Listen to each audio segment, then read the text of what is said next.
Good morning students.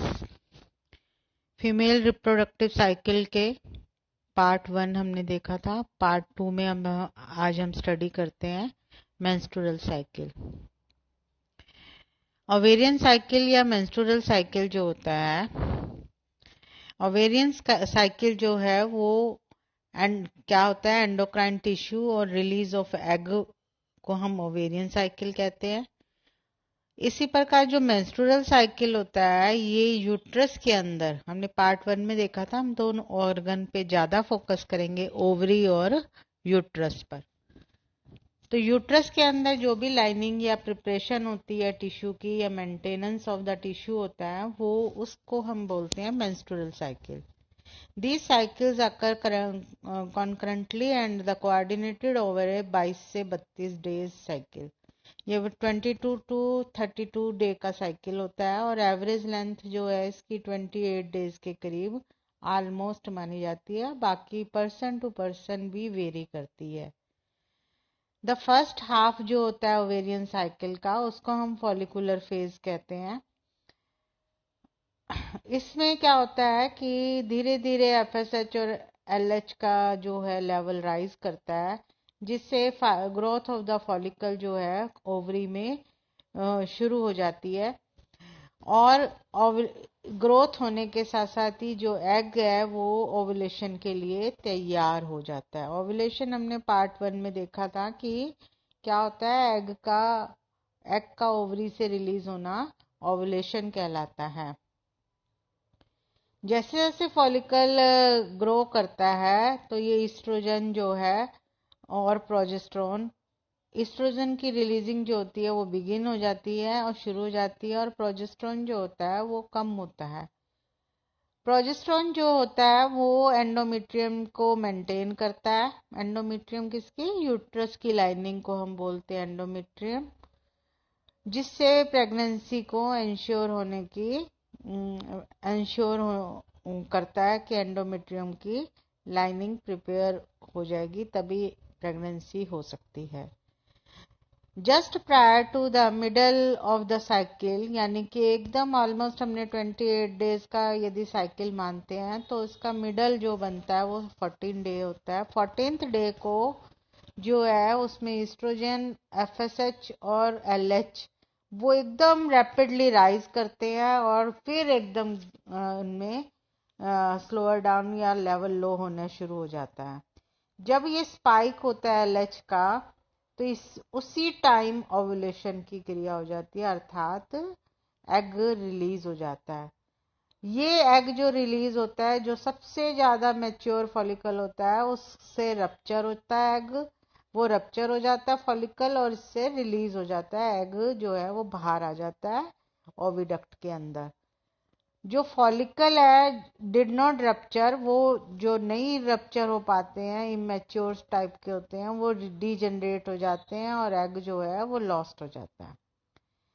The level of oestrogen, धीरे धीरे वो अब जो है वो लेवल गिरने लग जाता है और एक्स्ट्रा फॉलिकल जितने भी अंदर होते हैं वो सारे डीजनरेट हो जाते हैं उनका।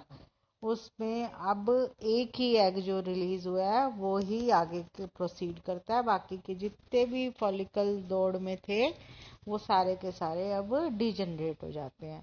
ये अब हम देख सकते हैं, ये एग रिलीज हुआ है। इन प्रेगनेंसी, यदि अब ये जो एग रिलीज हुआ है ये स्पर्म यदि मिल जाता है तो ये फर्टिलाइज हो जाएगा और प्रेगनेंसी हो जाएगी। लेकिन यदि ये फर्टिलाइज नहीं हुआ तो ये क्या होगा कि इम्प्लांटेशन यदि नहीं होता है तो लाइनिंग ऑफ द यूट्रस जो है वो स्लफ्ड ऑफ हो जाती है, यानी वो एंडोमेट्रियम लाइनिंग है अब वो अलग बॉडी यूट्रस की अंदर से धीरे धीरे अपनी जगह छोड़ने लग जाती है। इसी प्रोसेस को हम कहते हैं मेंस्ट्रुएशन। ये कहाँ कब शुरू होता है? ये लगभग 5 दिन का होता है। इसमें ईस्ट्रोजन लेवल जो है इसके 5 दिन के बाद में ईस्ट्रोजन लेवल जो है राइज होता है। क्यों राइज होता है? और मेंस्ट्रुअल जो साइकिल है वो प्रोलिफरेटिव फेज में एंटर कर जाता है। यूट्रस का जो मेंस्ट्रुअल साइकिल है वो प्रोलिफरेटिव फेज में एंटर कर जाता है। तो इसमें हम ये देखते हैं कि यदि 5 दिन यदि प्रेगनेंसी के नहीं होती है तो उसके बाद में क्या होगा, जो मेंस्ट्रुअल साइकिल है वो स्टार्ट हो जाएगा। और जो मेंस्ट्रुएशन की जो क्रिया है वो shedding of the blood tissue और वो है वो 5 दिन तक रहती है। उसके बाद में यूट्रस जो है वो वापस से अपनी लाइनिंग के लिए तैयार अपनी दोबारा से नई लाइनिंग एंडोमेट्रियम लाइनिंग को बनाता है। उसी को हम कहते हैं प्रोलिफरेटिव फेज। ये एंडोमेट्रियम जो है वो रीग्रो होती है और जो जितनी भी पुरानी ब्लड वेसल्स होती है और ग्लैंड्स होती हैं वो खत्म हो जाती है 5 दिन के अंदर। और ये इसके बाद में यही end of the last cycle होता है। यदि following ovulation the ovarian cycle enter the luteal phase and the menstrual cycle enter the secretory phase, both of which run about day 15 to 28। तो ओवुलेशन के बाद में क्या है, ल्यूटियल फेज और मेंस्ट्रुअल साइकिल जो है वो एंटर कर जाता है सिक्रेटरी फेज में। जो हमने बात की थी 14वें दिन जो है हमारे क्या होगा, 14th डे ओवुलेशन होता है और 15 डे में ओवरी के अंदर ओवेरियन साइकिल एंटर कर जाता है और मेंस्ट्रुअल यूट्रस के अंदर ल्यूटियल फेज की जो है जो ओवरी में लुटियल फेज की और सॉरी और यूट्रस में जो है वो सिक्रेटरी फेज और ओवरी में है वो ल्यूटियल फेज में एंटर कर जाता है। कब, 15 से 28 डेज का आफ्टर ओवुलेशन। 14 डे ओवुलेशन हुआ था। The luteal and the secretory phase refer to the change in the ruptured follicle. ये इसका मतलब क्या होता है कि भी मतलब ये शो करता है कि अब फॉलिकल जो है वो रप्चर्स हो गए हैं। The cell is the undergo physical change producing structure called a corpus luteum. जैसे ओवुलेशन होता है उसके पीछे की जो स्ट्रक्चर बनती है फॉलिकल की उसको हम बोलते हैं कार्पस ल्यूटियम। ये जो है ईस्ट्रोजन और प्रोजेस्टेरोन ये एंडोक्राइन ग्लैंड बन जाती है कार्पस ल्यूटियम। और हार्मोन कौन सा सिक्रीट करती है, ईस्ट्रोजन और प्रोजेस्टेरोन हार्मोन। प्रोजेस्टेरोन जो करता होता है वो यूट्रस की लाइनिंग को बनाए रखता है, रीग्रोथ करता है और कोशिश करता है कि पिट्यूटरी ग्लैंड से एफएसएच एंड एलएच को इनहिबिन करके रखे जिससे फॉलिकल नए नहीं बने। और यूट्रस जो होता है again being prepare to accept a fertilized egg. और वही है, यदि स्पर्म्स के साथ एग फर्टिलाइज हो जाता है तो यूट्रस जो है फर्टिलाइज एग को प्राप्त करने के लिए तैयार होती है उसकी लाइनिंग।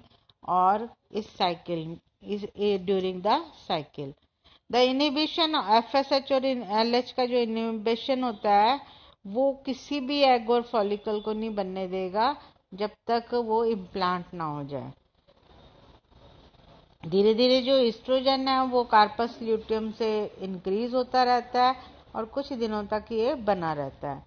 अब यदि नहीं फर्टिलाइज्ड एग हो इम्प्लांट तो यूट्रस में, तो फिर कार्पस ल्यूटियम क्या करता है, वेट किया है काफी दिन, अब वो डिजनरेट हो जाता है और कार्पस एल्बिकेंस बन जाता है।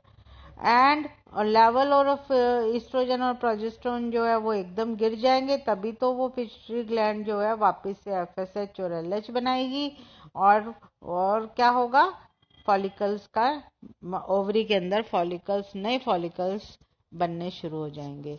और एंडोमेट्रियम है वो भी अपनी बिगिन कर देती है, डिजनरेट कर देगी और अपना प्रोजेस्टेरोन लेवल है वो भी ड्रॉप कर देगी और नेक्स्ट मेंस्ट्रुअल साइकिल में एंटर कर जाएंगे, जिससे प्रोजेस्टेरोन जो है वो हाइपोथैलेमस में किसको, जीएनआरएच को और एंटीरियर पिट्यूटरी को एफएसएच और एलएच के को रिलीज करने के लिए प्रेरित करता है। तो इस तरह से ये हम इसका देखते हैं फॉलिकुलर फेज और ल्यूटियल फेज। फॉलिकुलर फेज में फॉलिकल ग्रो हो रहे हैं, डे 14 में फॉलिकल से रिलीज हो जाता है एग और इधर ये फिर कॉर्पस ल्यूटियम से ये होता है ल्यूटियल फेज जो कि डिजनरेट हो रहा है। अब हम यदि यूट्रस में देखें तो मेंस्ट्रुअल फ्लो हो रहा है, शुरू में फर्स्ट 5 डेज प्रोलिफरेटिव फेज में ये प्रोलिफरेशन हो रहा है, फिर ओव्यूलेशन हुआ, सिक्रीटरी फेज में ये है अपने आप को बनाए रखती है प्रोजेस्टेरोन हार्मोन।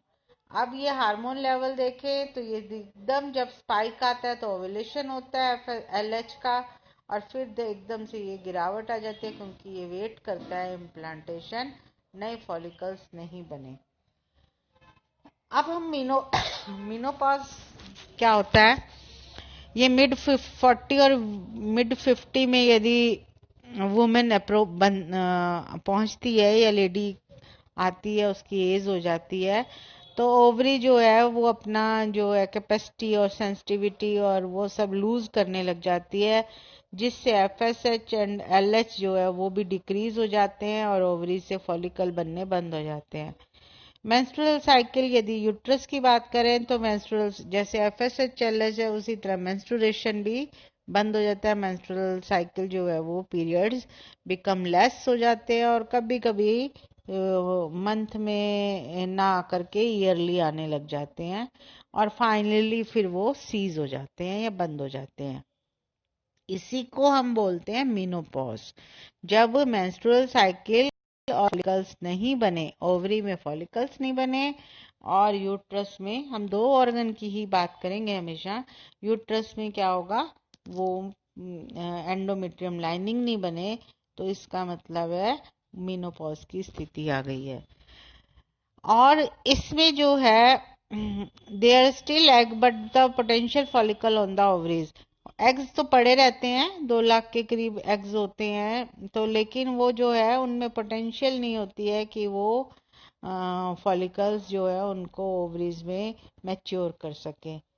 और stimulation of FSH and LH, they will not produce a viable egg.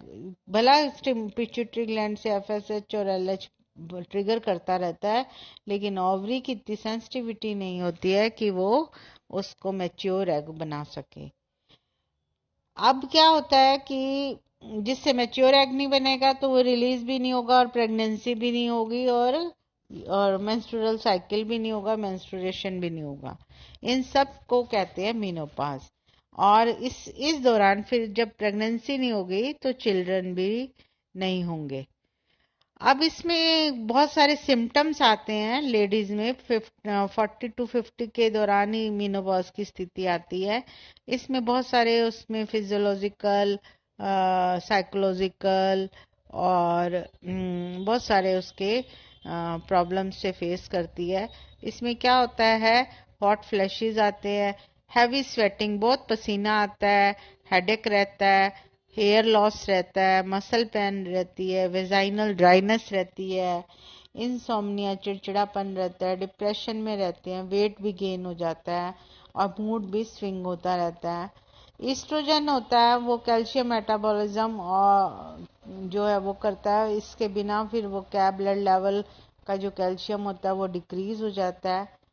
और ब्लड कैल्शियम लॉस, ब्लड में हमेशा कैल्शियम बना रहना चाहिए, तो इससे क्या होता है, बोन से ब्लड में आने लग जाता है कैल्शियम, जिससे बोन जो है वो वीक पड़ने लग जाती है, जिससे बोन डेंसिटी कम होती है तो ऑस्टियोपोरोसिस की स्थिति बन जाती है। यदि आप एस्ट्रोजन का सप्लीमेंटेशन दें तो अब आप लोग कह सकते हो कि इसको मतलब लेडी को एस्ट्रोजन दे दिया जाए तो इससे वो इन सब चीज़ों से बच सकती है। हाँ, वो भी एक थेरेपी है जिसे हम बोलते हैं हार्मोन रिप्लेसमेंट थेरेपी, जिसमें एस्ट्रोजन दिया जाता है जिससे बोन लॉस नहीं हो। पर ये जो है इसके बहुत सारे साइड इफ़ेक्ट्स भी हैं, जैसे कि हार्ट अटैक आने के चांस रहते हैं, ब्लड क्लॉट हो सकता है, ब्रेस्ट में कैंसर हो सकता है, ओवरी का कैंसर हो सकता है, एंडोमेट्रियल कैंसर हो सकता है, या गॉल ब्लैडर डिजीज हो सकती है, डिमेंशिया मतलब थोड़ा थोड़ा मेमोरी लॉस भी होने लग जाता है। तो इस तरह एचआरटी के खुद के भी बहुत साइड इफेक्ट हैं और वो उसके भी ईस्ट्रोजन नहीं बनने के भी साइड, मीनोपॉज के इटसेल्फ भी साइड इफेक्ट हैं।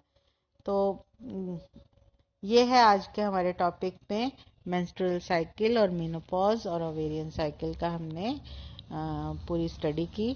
अब हम इसको कंबाइन रूप में देखें तो देखते हैं कि बेसल बॉडी टेम्परेचर क्या रहता है।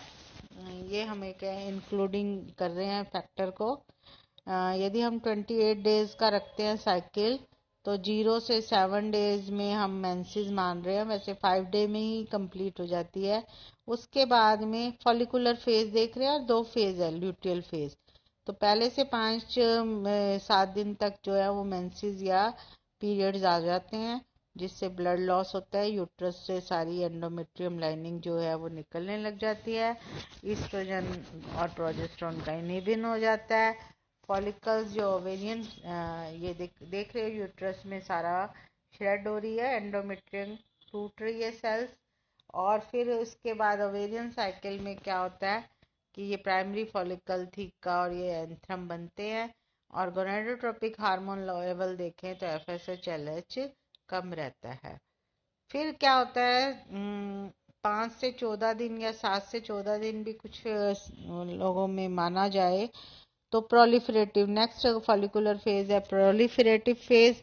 इसमें क्या होता है प्रोजेस्टेरोन का और इस एलएच का जो है इनहिबिशन रहता है, लेकिन धीरे धीरे ये राइज करते हैं ईस्ट्रोजन और एलएच। और जब स्पाइक आता है तो उसको 14 डे कहते हैं, जिसमें ओव्यूलेशन की क्रिया होती है और टेम्परेचर लो रहता है। ये आपने स्पाइक देख रहे हो एफएसएच और एलएच का फॉलिकुलर फेज में, और ओव्यूलेशन जो आप ओवेरियन साइकिल में देख रहे हो, एग रिलीज हो गया ओवेरियन साइकिल। अब हम आते हैं ल्यूटियल फेज। इसको हम सेक्रेटरी फेज यूट्रस में बोलते हैं। बॉडी का टेम्परेचर थोड़ा ज़्यादा रहता है, कार्पस ल्यूटियम फॉर्मेशन होती है। कार्पस ल्यूटियम मतलब जब ओवम बाहर आ गया तो उसको हम बोलते हैं। अब ये मैच्योर कार्पस ल्यूटियम होता है, लेकिन वो ये देखो एंडोमेट्रियम कितनी थिक हो गई है और पूरी ब्लड सप्लाई है और प्रेगनेंसी के लिए प्रिपेयर रहती है।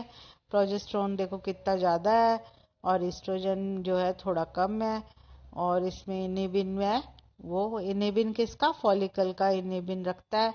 लेकिन उसके बाद में कार्पस एल्बिकेंस क्या बनता है कि 28 दिन तक वो वेट करता है, यदि नहीं आता तो कार्पस ल्यूटियम डीजनरेट होकर कार्पस एल्बिकेंस, और फिर 1 से 7 डेज वापस से ब्लड का लॉस और पीरियड्स और मेंसेस जिसे कहते हैं वो स्टार्ट हो जाते हैं। इस तरह से मंथ वाइज ये साइकिल चलता है, इसको बोलते हैं हम मेंस्ट्रुअल साइकिल। Thank you.